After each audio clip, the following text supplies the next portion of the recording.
চাকরিতে যোগদান থেকে এই পর্যন্ত আমরা এই বৈষম্য শিকার হচ্ছি। আপনারা জানেন ইতিপূর্বে এই বাংলাদেশের বৈষম্য দূর করার লক্ষ্যে যে ছাত্র আন্দোলন হয়েছে, ছাত্র আন্দোলনের মাধ্যমে যে বৈষম্য দূরকরণ হয়েছে, আজকে দেখতে পাচ্ছেন তারই ধারাবাহিকতায় সারা বাংলাদেশের যত বৈষম্য শিকার আছে, চতুর্থ শ্রেণীর কর্মচারী, সর্বনিম্ন কর্মচারী, তারা কিন্তু আজকে রাস্তা নেমে এসেছে। তাদের একটা সুযোগ হয়েছে দাবি আদায় করার জন্য। তাই আমরা বিশ্বাস করি, মনে প্রাণ বিশ্বাস করি, যারা এখন বর্তমানের সরকারের উপদেষ্টা আছেন তারা কিন্তু অবশ্যই অবগত আছেন যে তারাও কিন্তু বৈষম্য বিরোধী আন্দোলন করে এই ক্ষমতায় এসেছেন। তাই আমরা বিশ্বাস করি আমাদের প্রধান উপদেষ্টা জনাব ডক্টর ইউনূস মহোদয়, তিনি আমাদের এই দুঃখ দুর্দশা এবং এই বৈষম্য দূর করে দিবেন।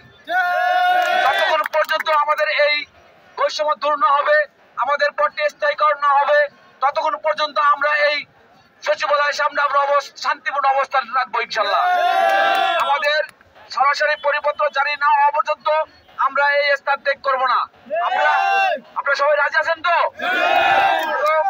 এখানে লাইভ চলছে, আমি সারা বাংলাদেশের সকল সহকারী ভাইদেরকে বলছি, যারা এখনো বাড়িতে বসে আছেন তারা সকলেই ঢাকার উদ্দেশ্যে সচিবালয়ের সামনে আপনারা চলে আসেন।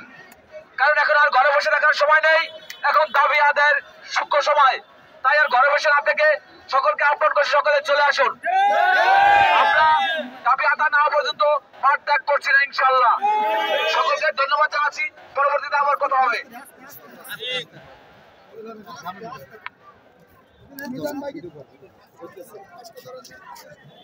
মিজান ভাইকে কিছু বলার জন্য অনুরোধ করছি।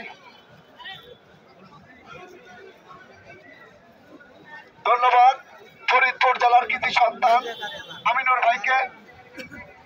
আজকে এই স্বাধীন দেশে ৩৭,০০০ দপ্তরি কাম প্রহরী রাজপথে নেমে এসেছে।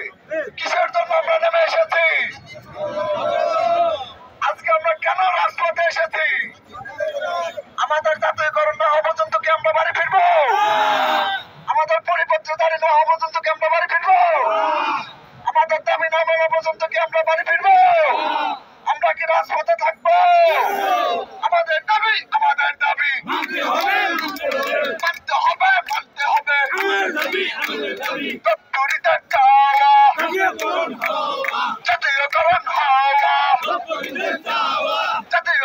হওয়া, প্রিয় সহকর্মী ভাইয়ের আমার, কেউ খাবে আর কেউ পাবে না, তা হবে না। একটা প্রতিষ্ঠানে সবকিছুই সরকারি, একজন দপ্তরি কাম প্রহরী কেন বেসরকারি থাকবে?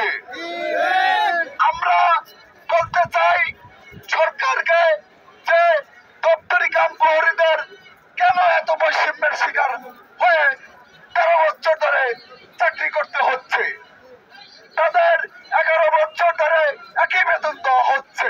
এটা কি বৈষম্য না? দিনে স্বাধীন দেশে 24 ঘন্টা দায়িত্ব পালন করতে বাধ্য করা হচ্ছে। এটা কি বৈষম্য না?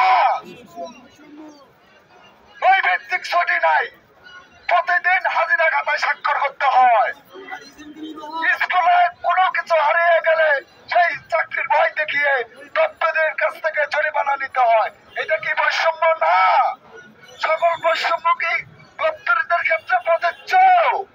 আমরা স্পষ্ট ভাবে জানিয়ে দিতে চাই, আমাদের চাকরি জাতীয়করণ যথা পরিপত্র জারি না হওয়া পর্যন্ত আমরা এই সচিবালয় থেকে কাউকে বের হতে দেব না।